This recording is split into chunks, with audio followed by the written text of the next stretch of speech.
ભરૂચમાં ચોમાસા પહેલા 37 કાંસ સફાઈ શરૂ છે।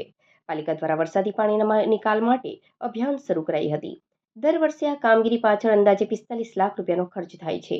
ભરૂચ નગરપાલિકાએ ચોમાસા પહેલા શહેરની 37 નાની મોટી કાંસોની સફાઈ કામગીરી શરૂ કરી છે।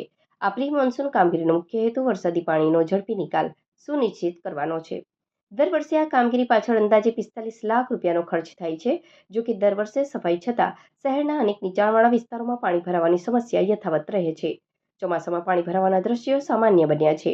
ખુલ્લી કાંસોમાં લોકો દ્વારા ઘરેલું કચરો, પ્લાસ્ટિક અને ભંગાર નાખવામાં આવતા તે ચોક થઈ જાય છે, જેનાથી વરસાદી પાણીના નિકાલમાં અવરોધ ઊભો થાય છે। ભરૂચ નગરપાલિકાના મુખ્ય અધિકારી હરીશ અગ્રવાલે આ અંગે જણાવ્યું હતું કે એપ્રિલ મહિનાથી જ કાંસોની સફાઈ કામગીરી શરૂ કરી દેવાઈ છે। પાલિકા વિસ્તારની તમામ 37 કાંસોની સફાઈ વહેલી તકે પૂર્ણ કરવામાં આવશે। તેમણે શહેરવાસીઓને કાંસોમાં કચરો ન નાખવા પણ અપીલ કરી હતી। દર વર્ષે લાખો રૂપિયાના ખર્ચે છતાં પણ પાણી ભરાવાની સમસ્યા દૂર ન થતા નાગરિકોમાં સવાલો ઉઠી રહ્યા છે।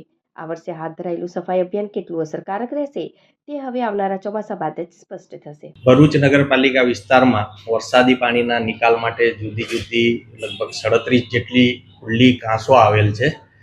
ખુલ્લી કાંસ હોવાના કારણે વર્ષ દરમિયાન એમાં કચરાના કારણે અથવા તો સિલ્ટિંગ થવાના કારણે ચોમાસામાં પાણી ભરાવાનો પ્રશ્ન ઊભા ના થાય એ માટે નગરપાલિકા દર વર્ષે જેસીબી અને પોકલેન્ડ મશીનોથી આવી કાંસોની સફાઈ કરતી હોય છે। 1 એપ્રિલથી નગરપાલિકાએ આ કાંસોની સફાઈની કામગીરી શરૂ કરેલ છે। અત્યારે એ કામગીરી ચાલુ છે અને મે એન્ડ સુધીમાં તમામ કાંસોની સફાઈ થઈ જશે, એ માટે અમારા પ્રયત્નો ચાલુ છે।